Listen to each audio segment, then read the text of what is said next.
ما الذي يفرق بيننا وبينهم؟ منهج السلف، لأن السلف هم الذين فهموا الكتاب والسنة وساروا عليهما، فنحن نتبع السلف الصالح. بسم الله والحمد لله والصلاة والسلام على رسول الله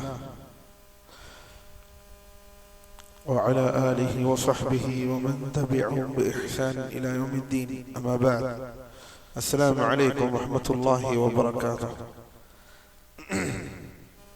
الحمد لله. அல்லாஹ்வின் அடியார்களே, அல்லாஹ்வின் தூதர் ஸல்லல்லாஹு அலைஹி வஸல்லம் அவருடைய வாழ்க்கை, அந்த உன்னத அந்த உத்தம வாழ்க்கையில் வரலாறை அல்லாஹ்வுடைய கிருபையை கொண்டு தொடர்ந்து பார்த்து கொண்டே வருகிறோம்.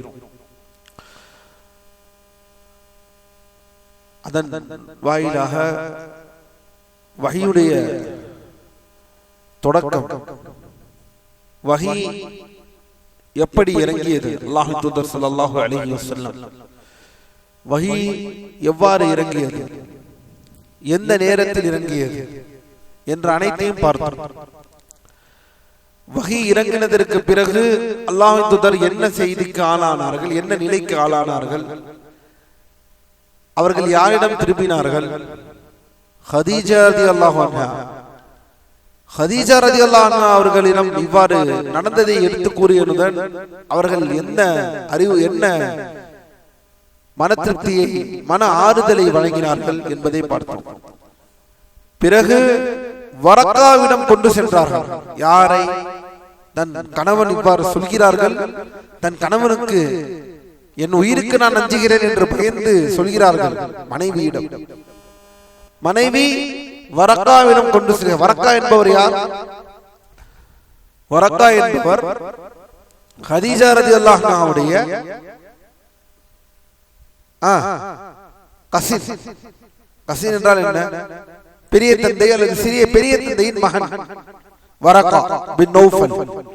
அவர்களிடம் கொண்டு செல்கிறார்கள்.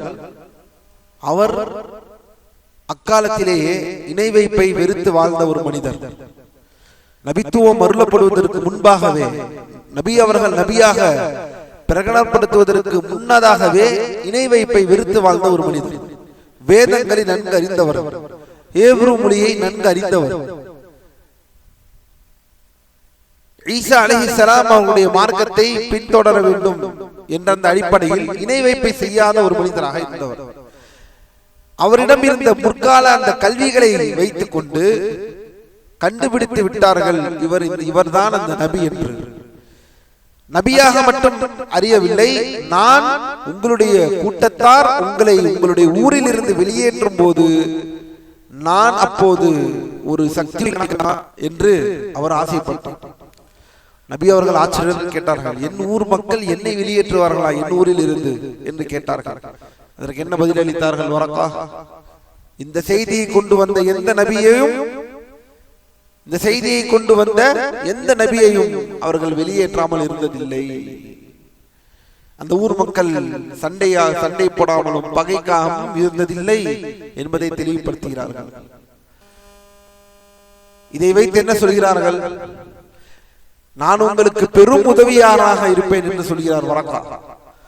இதை வைத்து வரக்கா அவர்களை என்ன சொல்கிறார்கள்? சஹாபி. என்ன? சஹாபி என்று சொல்கிறார்கள் உலமாக்கள். முதல் சஹாபி வரக்கா என்று சொல்கிறார்கள். சரி, இப்போது பாடத்திற்குள் செல்வோம். இதெல்லாம் முந்தைய பாடத்தில் பார்த்தது. இன்று நாம் பார்க்க இருப்பது அல்லாஹ்வின் அடியார்களே, வரக்காவை சந்தித்ததற்கு பிறகு, அதாவது முதல் வசனமான இக்ரா பிஸ்மி ரப்பிக்கல் லதீ கலக் என்ற இந்த வசனம் வந்ததற்கு பிறகு, வரக்காவை சந்தித்ததற்கு பிறகு வஹீ சிறிது காலம் தடைபடுகிறது. வஹீ இறங்கவில்லை. என்னானது? வஹீ சிறிது காலம் தடைபடுகிறது. இந்த காலத்தை தான் அரபியிலே என்ன சொல்வார்கள் என்றால் ஃபத்ரத்துல் வஹீ என்று சொல்வார்கள். என்ன சொல்வார்கள்? ஃபத்ரத்துல் வஹீ. இந்த ஃபத்ரத்துல் வஹீ என்றால் நபி அவர்களுக்கு முதல் வசனம் இறங்கினதற்கு பிறகு அடுத்ததாக வரக்கூடிய வஹி இறங்காமல் தாமதமானது. அந்த விஷயத்தை தான் இப்போது பார்க்க போகிறோம். இறைச்செய்தி இறங்குவதற்கு சிறிது காலம் தடைப்பட்டு நின்றது. இதனை ஃபத்ரத்துல் வஹி என்று கூறுவோம். வஹி தடைப்பட்ட காலத்தில் நடந்ததாக கவனியுங்கள். இப்போதுதான் மிக முக்கியமான விஷயம். சஹீஹ் புகாரியில் ஒரு அறிவிப்பு வருகிறது. ஆனால் கவனியுங்கள் அல்லாஹ்வின் அடியார்களே, சஹீஹ் புகாரியில் என்ன அறிவிப்பு வருகிறது என்றால், அதாவது அல்லாஹ்வின் தூதர் ஸல்லல்லாஹு அலைஹி வஸல்லம் அவர்கள் ஆயிஷா ரலியல்லாஹு அன்ஹா ஹதீஸ், வஹி தடைப்பட்ட காலத்தில் நபி அவர்கள் பெரும் மன உளைச்சலுக்கு ஆளானார்கள். அல்லாஹ்வின் தூதர் ஸல்லல்லாஹு அலைஹி வஸல்லம் பெரும் மன உளைச்சலுக்கு ஆளாகி எந்த அளவிற்கு சென்றார்கள் என்றால், மலை உச்சியில் இருந்து குதித்து விடலாம், அதாவது அவர்கள் தற்கொலை செய்ய துணிந்தார்கள், தற்கொலை செய்ய முடிவெடுத்தார்கள் என்ற ஒரு செய்தி புகாரியில் இடம்பெற்றுள்ளது. இந்த செய்தியை நாம் எவ்வாறு ஆசை வேண்டும் என்பதை நாம் இங்கு பார்க்க வேண்டும். அல்லாஹ்வின் அடியார்களே, கவனமாக கேளுங்கள். ஆயிஷா ரலியல்லாஹு அன்ஹா அவர்களிடமிருந்து இந்த செய்தியை அறிவிப்பவர் ஆயிஷா ரலியல்லாஹு அன்ஹாவினுடைய உற்ற அவரின் தம்பி, அவருடைய தம்பியின் மகன் உர்வா, அவருடைய சகோதரின் மகன் உர்வா. உர்வாவிடம், அதாவது மதீனாவில் 7 ஃபுகஹாக்கள் என்று சொன்னால், 7 பெரும் கல்வி ஜாம்பவான்கள் என்று சொன்னால் பெரும் மார்க்க அறிஞர்களில் ஒருவர் தான் உர்வா. இந்த உர்வாவிடம் இவர்களிடம் அறிவிப்பவர் யார் என்றால் ஸுஹ்ரி. இந்த அறிவிப்பு அல்லாஹ்வின் தூதர் ஸல்லல்லாஹு அலைஹி வஸல்லம், இதில் ஸுஹ்ரி என்பவருடைய அந்த அறிவிப்பில் தான் என்ன சொல்கிறார் என்றால், இமாம் ஸுஹ்ரி சொல்கிறார்கள், ஆயிஷா ரலியல்லாஹு அன்ஹா சொல்வதாக சொல்லவில்லை, எங்களுக்கு இவ்வாறு ஒரு செய்தி எட்டியது, அல்லாஹ்வின் தூதர் ஸல்லல்லாஹு அலைஹி வஸல்லம் வஹி தடைப்பட்ட காலத்தில் பெரும் கஷ்டத்திற்கு ஆளாகி மலை உச்சியில் இருந்து ஏறி அங்கிருந்து குதிப்பதாக, அங்கிருந்து குதித்து தற்கொலை செய்ய முயன்றார்கள் என்ற ஒரு செய்தி புகாரியில் பதிவு செய்திருக்கிறது. ஆனால் இமாம் புகாரி ரஹிமஹுல்லாஹ்வுடைய ஹதீஸ்களை நாம் ஒரு தரத்தில் வைத்திருப்போமே. என்ன தரம்? இமாம் புகாரி ரஹிமஹுல்லாஹ் அறிவிப்பாளர் தொடரோடு அதை பதிவு செய்து விட்டாலே அது சஹீஹ். இதுதான் அடிப்படை, இதுதான் இஜ்மா. ஆனால் இந்த குறிப்பிட்ட செய்தியை அறிஞர்களில் யாரும் இந்த செய்தியை ஏற்றுக்கொள்ளவில்லை. ஏன் ஏற்றுக்கொள்ளவில்லை? நீங்க நினைத்து விடாதீர்கள் நாம் சஹீஹ் புகாரியை குறை சொல்கிறோம் என்று. இல்லை, சஹீஹ் புகாரிக்கும் புகாரி ரஹிமஹுல்லாஹ் அவர்களுடைய அந்த அவர்கள் செய்த இந்த விஷயத்திற்கும் எந்த சம்பந்தம்? ஏனெனில் இந்த அறிவிப்பிலேயே வருகிறது, ஸுஹ்ரி ரஹிமஹுல்லாஹ் அறிவிப்பாளர் தொடர் இல்லாமல் இதை சொல்கிறார்கள். இந்த விஷயத்தை அதுவும் அதை சொல்வதாக யார் சொல்கிறார்கள்? ஸுஹ்ரியின் பல மாணவர்கள் இருக்கிறார்கள். பல மாணவர்கள் எல்லோரும் வஹி தடைப்பட்டது என்பதை மட்டும்தான் அறிவித்தார்கள். இது எல்லோருக்கும் அறிந்தது. ஸுஹ்ரியுடைய பல மாணவர்களில் ஒரே ஒரு மாணவரான மஅமர் என்பவர் மட்டும்தான் இந்த கூடுதல் வாக்கியத்தை அறிவிக்கிறார். என்ன? எங்களுக்கு ஸுஹ்ரி ரஹிமஹுல்லாஹ் சொல்கிறார்கள், எங்களிடம் சொல்கிறார்கள், என்ன சொன்னார்களாம்? எங்களுக்கு இவ்வாறு எங்களுக்கு இவ்வாறு அறிவிக்கப்பட்டது, யார் என்று சொல்லவில்லை, எங்களுக்கு யார் என்று சொல்லாமல் சொல்கிறார்கள். ஸுஹ்ரி இமாம் அல்லாஹ்வின் தூதர் ஸல்லல்லாஹு அலைஹி வஸல்லம் வஹி தடைப்பட்ட காலத்தில் மலை உச்சியிற்கு சென்று மன உளைச்சலில் அவர்கள் கீழே விழ நினைத்தார்கள். அங்கே கீழே விழ நினைக்கும் பொழுது ஜிப்ரீல் அலைஹிஸ்ஸலாம் அவர்கள் வந்து காட்சியளித்து, முஹம்மதே நீங்கள் நிச்சயமாக அல்லாஹ்வின் தூதர் தான், முஹம்மதே நீங்கள் நிச்சயமாக அல்லாஹ்வின் தூதர் தான் என்று ஆறுதல் சொன்னவுடன் அல்லாஹ்வின் தூதர் மறுபடியும் அங்கிருந்து திரும்புவார்கள் என்ற இந்த செய்தி புகாரியில் பதிவு செய்யப்பட்டுள்ளது. ஆனால் இந்த செய்தி ஒரு அதிகாரப்பூர்வமான செய்தியாக நாம் எடுத்துக்கொள்ள முடியாது. அல்லாஹ்வின் அடியார்களே, ஏனென்றால் ஸுஹ்ரி அவர்களே இதை சொல்வதாக அறிவிக்கக்கூடிய மஅமர் இப்னு ராஷித் ஸுஹ்ரியின் மாணவர். கவனியுங்கள், ஹதீஸை அறிவிப்பது ஆயிஷா ரலியல்லாஹு அன்ஹா, அவர்களிடம் அறிவிப்பது உர்வாவிடம் அறிவிப்பது ஸுஹ்ரி. ஸுஹ்ரிக்கு பல மாணவர்கள் இருக்கிறார்கள். யாருமே இந்த மலை உச்சிக்கு சென்று கீழே விழ துணிந்தார்கள் என்ற இந்த செய்தி அறிவிக்கவில்லை. ஆனால் எல்லோரும் அறிவித்த ஒற்றை செய்தி என்னவென்றால் வஹி தடைப்பட்டது என்பதை அறிவித்தார்கள். ஜுஹ்ரி மூலமாகத்தான் இது வருகிறது. மற்ற அறிவிப்பாளர்கள் யாரும் ஜுஹ்ரியிடம் இருந்து ஜுஹ்ரி இவ்வாறு சொன்னார்கள், மலை உச்சிக்கு சென்று அல்லாஹ்வின் தூதர் கீழே விழ இணைத்தார்கள் என்று மற்றவர்கள் யாரும் அறிவிக்கவில்லை. ஜுஹ்ரியின் பிற மாணவர்கள் ஒரே ஒருவர் மஅமர் என்பவர் மட்டும் இதை அறிவிக்கிறார். அப்படி அறிவித்தாலும் சங்கிலி தொடருடன் அறிவித்தாரா ஜுஹ்ரி? இல்லை. எங்களுக்கு இவ்வாறு சொல்லப்பட்டது, ஃபீமா பலக்னா, எங்களுக்கு இவ்வாறு இன்னவாறு ஒரு செய்தி எங்களுக்கு வந்தது என்றுதான் சொன்னார்கள். எனவே அல்லாஹ்வின் அடியார்களே, இதிலிருந்து நாம் தெரிந்து கொள்கிறோம் செய்தி அல்ல, வஹி தடைப்பட்டது உண்மை. ஆனால் வஹி தடைப்பட்டதினால் அல்லாஹ்வின் தூதர் ஸல்லல்லாஹு அலைஹி வஸல்லம் தற்கொலை செய்ய துணிந்தார்கள் என்று இன்று வரை இந்த ஓரியண்டலிஸ்ட், நாம் ஏற்கனவே சொன்னோம் அல்லவா, யார் இந்த ஓரியண்டலிஸ்ட்? பலமுறை கூறியிருக்கிறேன். இஸ்லாத்தை ஆராயவும் என்ற பெயரில் முஸ்லிம் அல்லாதவர்கள் இஸ்லாத்தை பற்றி தெரிந்து கொண்டு மேற்கத்திய நாடுகளில் உள்ள பல்கலைக்கழகங்களில் பேராசிரியர்களாக இருக்கக்கூடியவர்கள், ஆராய்ச்சியாளர்களாக இருக்கக்கூடியவர்கள், ஆய்வாளர்களாக இருக்கக்கூடியவர்கள், இஸ்லாத்தை எதிரான சந்தேகங்களை மக்களுக்கு மத்தியில் போடுபவர்கள், அங்கு படிக்கக்கூடிய இஸ்லாமிய மாணவர்களிடமும் இதை பற்றிய சந்தேகங்களை ஏற்படுத்தக்கூடியவர்கள், இஸ்லாம் சார்ந்த பட்ட படிப்புகளை நீங்கள் இங்கேயே படிக்கலாம், ஹார்வர்டில் படிக்கலாம், ஸ்டான்ஃபோர்டில் படிக்கலாம், கேம்பிரிட்ஜில் படிக்கலாம் என்று, ஏல்ஸில் படிக்கலாம் என்று அந்தந்த பல்கலைக்கழகங்களில் இஸ்லாமிய பட்ட படிப்புகளை அங்கே வைத்து அதை படிக்கக்கூடிய மாணவர்களிடம் ஒட்டுமொத்தமாக அவர்களை மார்க்கத்தை பற்றின சந்தேகங்களை விடுவிக்கக்கூடிய இந்த ஆய்வாளர்கள் இவ்வாறு பேசுவதற்கு மறுப்பாக ஷேக் அரஃபாத் அவர்கள் இந்த இடத்திலே கூறுகிறார்கள். முதலில் இந்த செய்தி ஆதாரபூர்வமான செய்தி அல்ல.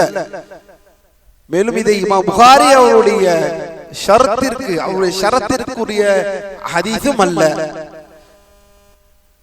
எனவே அல்லாஹ்வின் அடியார்களே, இதுதான் இந்த விஷயத்தில் உண்மை சம்பவம்.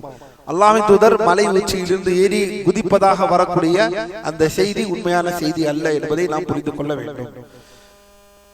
இதை தெளிவுடன் நாம் அறிந்து கொண்டோம். இதோட அடுத்த நிலைக்கு நாம் செல்வோம். அல்லாஹ்வின் அடியார்களே, இந்த செய்தியின் சட்டம் என்னவென்றால், இது சஹீஹ் புகாரியில் இடம்பெற்றிருந்தாலும் இது ஒரு பலவீனமான செய்தியாகும் ஷேக் அரஃபாத் சொல்கிறார்கள். ஏனெனில் இது தொடர்ச்சியான அறிவிப்பாளர் வரிசையை கொண்டிருக்கவில்லை. நான் ஏற்கனவே சொன்னேன், தொடர்ச்சியான அறிவிப்பாளர் வரிசையை கொண்டிருக்கவில்லை. ஏனெனில் ஜுஹ்ரி என்ன சொல்கிறார்கள்? எனக்கு உருவா அறிவித்தார் என்று சொன்னாரா? எனக்கு உருவா ஆயிஷாவிடம் அறிவித்தார்கள் என்று சொன்னார்களா? இல்லை. என்ன சொன்னார்கள்? எனக்கு இவ்வாறு எத்தி வைக்கப்பட்டது, ஃபீமா பலக்னா, யார் என்று சொல்ல மாட்டார்கள். எனவே இது அறிவிப்பாளர் தொடரில் இல்லை. மேலும் இது இமாம் புகாரியின் நிபந்தனைக்கு உட்பட்டதும் அல்ல. இமாம் புகாரியின் நிபந்தனை என்ன? ஒரு ஹதீஸை இமாம் புகாரி வைக்கிறார் என்றால் முழு அறிவிப்பாளர் தொடருடன் வைக்க வேண்டும். அப்படி வைக்கக்கூடிய ஹதீஸ் தான், அந்த ஹதீஸிற்கு தான் நீங்கள் என்னை கேள்வி கேட்க வேண்டும். அப்படி இல்லாத, என் நிபந்தனைக்கு அல்லாத நான் வைத்திருக்கிற மற்ற விஷயங்கள் அதை நீங்கள் கேள்வி கேட்க தேவையில்லை. ஏனெனில் அது என் நிபந்தனைக்குள்ளே வராது என்பதுதான் இமாம் புகாரியின் நிலைப்பாடு. இதில் சஹீஹ் புகாரியுடைய அவர்களுடைய நூலில். ஆனால் இன்று சஹீஹ் புகாரை விமர்சனம் செய்பவர்களோ இந்த நாம் பேசக்கூடிய இந்த விஷயத்திற்கும் எந்த சம்பந்தமும் இல்லை. இன்று புகாரியை விமர்சனம் செய்யக்கூடியவர்கள் யார்? அல்லாஹ்வின் அடியார்களே, அறிவிப்பாளர் தொடர் முழுக்க சரியாக இருந்தும் அந்த அறிவிப்பாளர்களில் எந்த குறையும் இல்லாதவர்களாக இருந்தும் அந்த சொற்றொடரும் எந்த குறைபாடுகளும் இல்லாமல் இருந்தும் ஒட்டுமொத்த உம்மத்தும் அதை ஏற்றுக்கொண்டிருந்த பொழுதும் அந்த ஹதீஸ் எங்கள் அறிவுக்கு முரண்படுகிறது என்ற அந்த அடிப்படையில் புகாரி, சஹீஹ் புகாரி, சஹீஹ் முஸ்லிம் ஹதீஸை மறுப்பவர்கள் வேறு, இப்போது நாம் பார்க்க இந்த தலைப்பு என்பது வேறு. புரிகிறதா? இதை புரிந்து கொள்ளுங்கள். அடுத்ததாக செல்வோம். அடுத்ததாக அல்லாஹ்வின் அடியார்களே, பாரக்கல்லாஹு ஃபீக்கும், மேலும் குர்ஆனில் அடுத்த தலைப்பு, குர்ஆனில் முதலில் அருளப்பட்ட வசனம் எது? இக்ரா பிஸ்மி ரப்பிக்கல் லதி. அறிஞர்கள் மூன்று கூற்றை சொல்கிறார்கள். முதல் கூற்று ஆயிஷா ரலியல்லாஹு அன்ஹா அவர்களின் ஹதீஸின் மூலம் குர்ஆனில் முதல் இறங்கியது அல் அலக் அத்தியாயத்தின் முதல் வசனங்கள் தான் என்பது தெளிவாகிறது. இருப்பினும் இதில் அறிஞர்கள் இடையே சில கருத்து வேறுபாடுகள் இருக்கின்றன. இதில் கருத்துக்கள் இருக்கின்றன. முதல் கருத்தை பார்ப்போம். முதல் கருத்து அல் ஃபாத்திஹா, சூரத்துல் ஃபாத்திஹா. சில அறிஞர்கள் முதலாக இறக்கி அருளப்பட்டது சூரத்துல் ஃபாத்திஹா அத்தியாயம் தான் என்று கூறுகிறார்கள். இதற்கான ஒரு ஹதீஸை அவர்கள் ஆதாரமாக காட்டுகிறார்கள். அதில் நபிகளார் ஒரு சத்தத்தை கேட்டு பயந்து கதீஜாவிடம் வந்தபோது, அதாவது ஸல்லல்லாஹு அலைஹி வஸல்லம் கதீஜா ரலியல்லாஹு அன்ஹா வந்தபோது ஜிப்ரீல் வந்து முஹம்மதே பிஸ்மில்லாஹிர் ரஹ்மானிர் ரஹீம் அல்ஹம்துலில்லாஹி ரப்பில் ஆலமீன் என்று கூறுங்கள் என்று ஓதச் சொன்னார்கள் என்று வந்துள்ளது. சில விரிவுரையாளர்கள், தஃப்சீர் விரிவுரையாளர்கள் இந்த விஷயத்தை இங்கே பதிவு செய்கிறார்கள். இதுதான் பெரும்பாலான அறிஞரின் கருத்து என்று கூறினாலும் அது தவறாகும். அல்லாஹ்வின் அடியார்களே, விரிவுரையாளர்களும் குர்ஆனில் முதல் பக்கம் என்ன இருக்கிறது? சூரத்துல் ஃபாத்திஹா. எனவே சூரத்துல் ஃபாத்திஹா தான் முதலில் இறங்கின அத்தியாயம் என்றும் பெரும்பாலானவர்கள் இல்லை என்றாலும் நிறைய பேர் இதை கூறுகிறார்கள். ஆனால் இது ஆதாரத்திற்கு நெருக்கமான ஒரு செய்தி அல்ல என்பதை குறிப்பிடுகிறார்கள். எனவே அல்லாஹ்வின் அடியார்கள், இந்த செய்தி அல்ல. இன்னும் சொல்ல போனால் கவனியுங்கள், பைஹக்கி, வாக்கிதி போன்றோர் பதிவு செய்துள்ள இந்த ஹதீஸை முக்கியமாக பலவீனமானது. சூரத்துல் ஃபாத்திஹா தான் முதல் இறங்கியது என்ற செய்தி, என்ற அறிவிப்பு பலவீனமான செய்தி. இதை ஏற்றுக்கொள்ள முடியாது.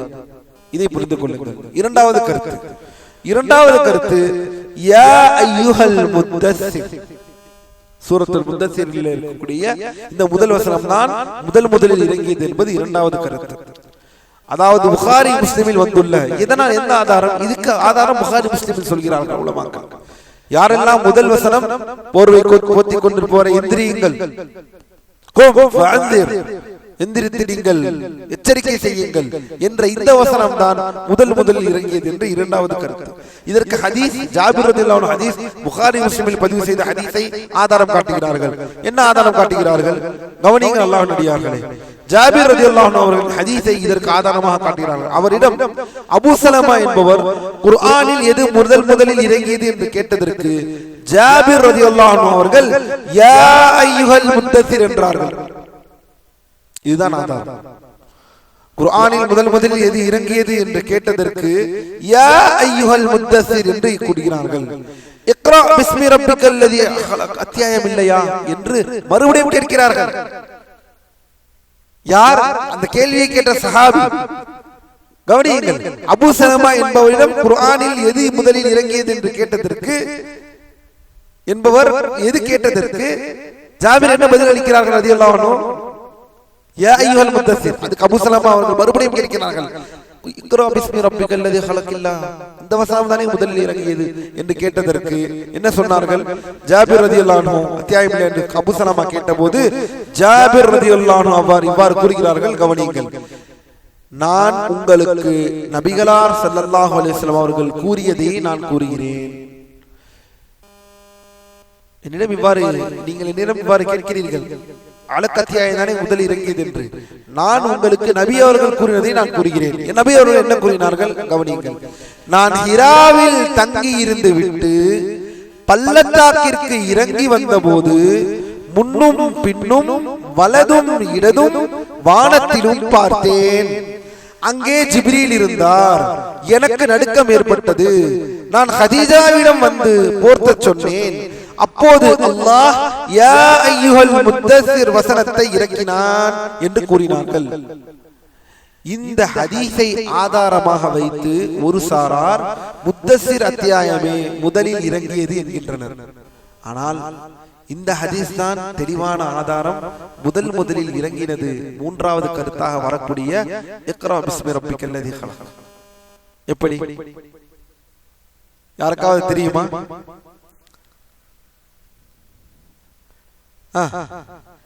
இப்போது சொன்ன இந்த ஆதாரமே மூன்றாவது வரக்கூடிய கருத்தான அலக்கத்தியாயம் தான் முதலில் இறங்கியது என்பதற்கு ஆதாரம். கவனியுங்கள், மூன்றாவது கருத்து, சரியான கருத்து என்னவென்றால் இக்ரா பிஸ்மி ரப்பிக்கல் லதி ஹலக் என்பதுதான் முதலில் இறங்கியது. இதுதான் சரியான கருத்து. ஆயிஷா ரலியல்லாஹு அன்ஹா அவர்கள் ஹதீஸில் குகையில் வானவர் வந்து இக்ரா என்று ஓதி காட்டியது தெளிவாக வந்துள்ளது. குகையில் இது ஒன்று. மேலும் கவனிங்க அல்லாஹ்வின் அடியார்களே, ஹாக்கிம் மற்றும் பைஹகியில் வந்துள்ள ஆயிஷா ரலியல்லாஹு அன்ஹா மற்றொரு சஹீஹான ஹதீஸில் அவ்வல் சூரத்தின் நஸலத் மினல் குர்ஆன் இக்ரா பிஸ்மி ரப்பிக், முதல் குர்ஆனில் முதல் இறங்கிய அத்தியாயம் இக்ரா பிஸ்மிக் என்பதாகும் என்று தெளிவாக வந்துள்ளது. அபூ மூஸா ரலியல்லாஹு அன்ஹு அவர்களும் தனது மாணவர்களுக்கு குர்ஆன் கற்றுக் கொடுக்கும் போது இந்த அத்தியாயத்தை ஓதினால் இதுவே முஹம்மது ஸல்லல்லாஹு அலைஹி வஸல்லம் அவர்கள் மீது முதல் இறங்கிய அத்தியாயம் என்று கூறுவார்கள். இதுவே பெரும்பாலான அறிஞர்களின் கருத்தாக இருக்கிறது. இதுவே மிகச் சரியானதும் கூட. அப்படி இருக்கும் பட்சத்தில் ஜாபிர் ரலியல்லாஹு அன்ஹு அவர்களின் ஹதீஸிற்குரிய விளக்கம் என்ன? என்னது? ஜாபிர் ரலியல்லாஹு அன்ஹு இருக்கக்கூடிய அந்த ஹதீஸிற்குரிய விளக்கம் என்ன? ஜாபிர் ரலியல்லாஹு அன்ஹு அந்த ஹதீஸிலேயே நபிகளார் அவர்கள் ஜிப்ரீல் அலைஹிஸ்ஸலாம் அவர்களை வானத்திற்கும் பூமிக்கும் இடையே நாற்காலியில் அமர்ந்த நிலையில் நான் கண்டபோது இவ்வாறு கூறியதாக வந்துள்ளது. கவனியுங்கள், அந்த ஹதீஸில் வாக்கியம் வந்தது. என்ன வந்தது? இதோ ஹிராவில் என்னிடம் வந்த அதே வானவர் வானத்திற்கும் பூமிக்கும் இடையே ஒரு நாற்காலியில் அமர்ந்திருந்தார். ஜிப்ரீல் அலைஹிஸ்ஸலாம் அவர்களை பார்த்தார்கள். நமக்கெல்லாம் தெரியும் அல்லாஹ்வின் அடியார்களே, பாரக்கல்லாஹு ஃபீக்கும், முத்தஸிர் வசனம் எப்போது வந்தது என்று சொல்லும் பொழுது உலமாக்கள் என்ன சொல்கிறார்கள் என்றால், வஹி இக்ரா பிஸ்மி ரப்பிக்கல் லதீ இறங்கினதற்கு பிறகு வஹி சிறிது காலம் தடைப்பட்டதற்கு பிறகு இந்த வசனம் இறங்கியது என்று கூறுகிறார்கள். எப்படியாயினும் ஹிராவில் என்னிடம் வந்த அதே மாணவர் என்ற இந்த வார்த்தையை ஹிராவில் நடந்த நிகழ்வு முதலில் நடந்து விட்டது என்பதையும் அதன் பின்னரே முத்தஸிர் என்ற அத்தியாயம் இறங்கியது என்பதையும் இது அப்பட்டமாக தெளிவுபடுத்துகிறது. இந்த ஹதீஸ் ஹிராவில் நடந்த சம்பவத்தை கூறிவிட்ட பிறகுதான் நபி அவர்கள் முத்தஸிர் என்ற விஷயத்தை சொல்கிறார்கள். ஹிராவில் இறங்கினது எது என்றால் இக்ரா பிஸ்மி ரப்பிக்கல் லதீ ஹலக், ஓதுங்கள் என்ற அந்த வசனம் தான் முதலில் இறங்கியது. அது எந்த மாற்று கருத்துமில்லை. எனவே அல்லாஹ்வின் அடியார்களே, இதைதான் உலமாக்கள் இங்கு சொல்கிறார்கள். இதன் மூலமாக என்ன நிரூபணமாகிறது என்றால், ஜாபிர் அவர்கள் அறிவித்தது ஹிராவி சம்பவத்திற்கு பிறகு நடந்ததை முதலில் கூறியதாக அது முத்தஸிர் வசனம் இறங்கினது போல் இருந்தது. ஆனால் உண்மையில் அதற்கு முன்னதாக என்ன சம்பவம் நடந்துவிட்டது? ஹிராவின் சம்பவம் நடந்துவிட்டது. ஹிராவில் நடந்ததுதான் முதலில் வசனம். அதுதான் இக்ரா பிஸ்மி ரப்பிக்கல் லதீ ஹலக். எனவே அல்லாஹ்வின் அடியார்களே, உங்களிடம் யாராவது கேட்டார்கள் என்றால் முதலில் இறங்கியது என்ன வசனம் என்றால் இக்ரா பிஸ்மி ரப்பிக்கல் லதீ ஹலக் என்பதுதான் சரியான நிலைப்பாடு. சரி, அடுத்த தலைப்பிற்குள் செல்வோம். வஹி இறங்கிவிட்டது. வரக்காவிடம் சென்றார்கள். நபி என்று அறியப்பட்டு விட்டார்கள் ஸல்லல்லாஹு அலைஹி வஸல்லம். மார்க்கத்தை எடுத்துரைக்க கட்டளையிடப்பட்டதும் முதலில் இஸ்லாத்தை ஏற்றவர்களும். நம்முடைய அடுத்த தலைப்பு மார்க்கத்தை எடுத்துரைக்க அல்லாஹ்வின் தூதர் கட்டளையிடப்பட்டதும் முதலில் இஸ்லாத்தை ஏற்றவர்களும். இதன் பின்னர் நபிகளார் ஸல்லல்லாஹு அலைஹி வஸல்லம் அவர்களுக்கு மார்க்கத்தை மக்களிடம் எடுத்துரைக்குமாறு அல்லாஹ்வால் இறைவனிடம் கட்டளையிடப்பட்டது. மேலும் தொடர்ந்து இவ்வாறு வகை அருளப்பட்டது. என்ன வகை அருளப்பட்டது? வசனங்கள் இறங்க ஆரம்பித்து விட்டன. வஹி சிறிது காலம் தடைப்பட்டதற்கு பிறகு யா அய்யுஹல் முத்தஸிர் என்ற வசனம் இறங்கியது என்று சொல்கிறார்கள். அதற்கு பிறகு இந்த வசனம் வருகிறது. என்ன வசனம்? அல்லாஹ்வின் அடியார்களே, சூரத்து ஷுஆராவிலே வரக்கூடிய வஅன்திர் அஷீரத்தகல் அக்ரபீன், உங்களுடைய நெருங்கிய உறவினர்களை நீர் எச்சரிப்பீராக என்ற வசனம் இறங்கியது. வஅன்திர் அஷீரத்தகல் அக்ரபீன், மேலும் வக்ஃபித் ஜனாஹக லிமன் இத்தகனி, மேலும் முஃமின்களிடம் உம்மை பின்பற்றிய முஃமின்களிடம் உமது சிறகை தாழ்த்துவீராக, அன்பை காட்டுவீராக, அன்புடன் நடப்பீராக என்று அல்லாஹ் இறக்குகிறான் வசனம். فإن عصوك فقل إني بريء مما تعملون, அவர்கள் உங்களுக்கு மாறு செய்தால் நீங்கள் செய்பவற்றை விட்டு நிச்சயமாக நான் விலகி இருக்கிறேன், நான் தூரமாக இருக்கிறேன் என்று நீங்கள் கூறுவீராக என்ற இந்த வசனம் ஒவ்வொன்றாக இறங்குகிறது. லா இலாஹ இல்லல்லாஹ் வதவக்கல் அலல் அஸீஸிர் ரஹீம், மேலும் மகத்துவமிக்கவனும் கருணையாளனுமான அல்லாஹ்வின் மீது நீங்கள் தவக்குல் வையுங்கள் இந்த தாவாவிற்கு, இந்த அழைப்பு பணியிற்கு அவனை நீங்கள் நம்பிக்கை வைப்பீராக என்று அல்லாஹ் இறக்குகிறான். மேலும் அல்லாஹ் இந்த வசனத்திலே சொல்கிறான், அல்லதி யராக ஹீன தகூம், நீங்கள் நிற்கும் போது உங்களை அவன் பார்க்கிறான் என்ற இந்த வசனங்கள் இறங்குகிறது. இதை வைத்து அல்லாஹ்வின் தூதர் ஸல்லல்லாஹு அலைஹி வஸல்லம் அழைப்பு பணியை ஆரம்பம் செய்கிறார்கள். அதே போல் இன்னொரு வசனம் இறங்குகிறது, வ இன்னஹு லதிக்ருன் லக வ லிகௌமிக வ ஸௌஃப துஸ்அலூன், நிச்சயமாக இது உமக்கும் உமது சமூகத்திற்கும் ஒரு நினைவூட்டலாகும், மேலும் இது குறித்து நீங்கள் விசாரிக்கப்படுவீர்கள். இது குறித்து நீங்கள் விசாரிக்கப்படுவீர்கள். மேலும் இன்னொரு வசனம் இறங்குகிறது, இன்னல்லதி ஃபரத அலைக்கல் குர்ஆன், சுப்ஹானல்லாஹ், லா இலாஹ இல்லல்லாஹ் லராதுக இலா மஆத், என்ன, நிச்சயமாக எவன் மீது இந்த குர்ஆனை கடமையாக்கினானோ அவன் உம்மை திரும்பும் இடத்திற்கு மறுமைக்கு கொண்டு வருவான். அதாவது குர்ஆனை கடமையாக்கிய இறைவன் மறுமையில் உம்மை விசாரிப்பான். மேலும் இந்த வசனம் வருகிறது, ஃபவரப்பிக லனஸ்அலன்னஹும் அஜ்மஈன் அம்மா கானூ யஅமலூன், உமது இறைவனின் மீது சத்தியமாக அவர்கள் அனைவரிடமும் நிச்சயமாக நாம் விசாரிப்போம் அவர்கள் செய்து கொண்டிருந்தவை குறித்து. அவர்கள் இந்த பூமியை என்ன செய்து கொண்டிருந்தார்களோ அதை பற்றி அவர்கள் விசாரிக்கப்படுவார்கள் என்ற இந்த வசனங்கள் வருகிறது. இவ்வாறு செய்தியை எடுத்துரைக்கவும், பொறுமை காக்கவும், புரண்டு பிடிப்பவர்களை புறக்கணிக்கவும் நபிகளாருக்கு கட்டளையிடப்பட்டது. இப்படித்தான் நீங்கள் செய்ய வேண்டும். செய்தி எச்சரியுங்கள், முரண்டு பிடிப்பவர்கள் கண்டிப்பாக எதிர்ப்பவரும், முரண்டு பிடிப்பவர்களுடன் கவனமாக இருந்து கொள்ளுங்கள், அவரை விட்டு விலகுங்கள், சத்தியத்தை ஏற்பவர்களுக்கு அதை நீங்கள் எடுத்து வையுங்கள் என்ற இந்த விஷயம் வருகிறது. இயல்பாகவே நபிகளார் ஸல்லல்லாஹு அலைஹி வஸல்லம் தமக்கு நெருக்கமான குடும்பத்தாரிடமிருந்து அழைப்பு பணி தொடங்கினார்கள். ஆம், அதுதான் இயல்பு, அதுதான் அல்லாஹ் அவ்வாறு தான் வைத்திருக்கிறான். ஒரு விஷயம் நல்ல விஷயத்தை சொல்வதாக இருந்தால் அது எங்கே சொல்வோம்? நாம் தான் இன்று மாறி இருக்கிறோம். குடும்பத்திற்கு சொல்லாமல் ஊருக்கு சொல்வது முதலில் அல்லவா? அல்லாஹ் நம்மை பாதுகாக்க வேண்டும். ஒரு நன்மை வந்து விட்டால் அது உடனடியாக ரீல்ஸ் போட்டு, ஷார்ட்ஸை போட்டு, ஏனெனில் தாவா, அழைப்பு பணி, தாவா தாவா, அதை அப்படிதான் அதை வெளிப்படுத்தி சொல்ல வேண்டும். இத்துணை ரீல்ஸ் தாயிகள், இத்துணை ஷார்ட்ஸ் தாயிகள் என்று இருக்கிறார்கள், பஞ்சமே இல்லை அல்லவா? சாட் ஜிபிடி வந்து விட்டது, சாட் ஜிபிடி வந்து விட்டது, இனி யார் வேண்டும்? என்ன தேவை வேண்டும்? கிளாட் வந்து விட்டது, சாட் ஜிபிடி வந்து விட்டது, ரீல்ஸ் தாயிகள், ஷார்ட்ஸ் தாயிகள். அல்லாஹ் அல்முஸ்தான். எந்த அடிப்படையும் இல்லாமல், எந்த அடிப்படை விஷயங்களும் தெரியாமல் நாமும் பேச வேண்டும். இதுதான் நான் உலமாக்கள் அடிக்கடி சொல்வார்கள். அல்லாஹ்வின் அடியார்களே, அல்லாஹ்வின் தூதருக்கும் நமக்கும் உடைய வித்தியாசத்தை பார்க்க வேண்டும். அழைப்பு பணி என்பது தன் குடும்பத்திலிருந்து ஆரம்பமாக வேண்டும். தன் குடும்பம் மாற வேண்டும். தன் குடும்ப நிலை தன்னுடைய நெருங்கிய உறவினர்கள், நெருங்கியவர்கள் மூலமாக மாறுவதுதான் அழைப்பு பணி. அதை தான் நபி அவர்கள் கையில் எடுத்தார்கள். அங்கும் இங்கும் செல்லவில்லை ஸல்லல்லாஹு அலைஹி வஸல்லம். தன் குடும்பத்தில் இருந்து ஆரம்பம் செய்தார்கள் அந்த அழைப்பை. தன் மனைவியிடமிருந்து, சுப்ஹானல்லாஹ், தன் அடிமையிடமிருந்து, பின்பு தன்னுடைய நெருங்கிய நண்பர்களிடமிருந்து. இந்த வரிசையில் தான் இஸ்லாத்தை ஏற்றவர்கள் அப்படியே வருவார்கள். பின்னால் பார்க்க இருக்கிறோம். ஆனால் இன்று பாருங்கள்,